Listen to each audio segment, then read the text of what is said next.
Alas 5:14. Para maging kaagapay sa ating Loyola Bantay Bahay Weather Report, alamin po natin ang lagay ng panahon sa susunod na 24 na oras. At syempre, update kay Bagyong Igni na pumasok na naman sa Philippine Area of Responsibility.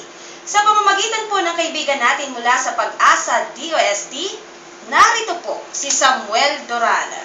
Good morning, Samuel.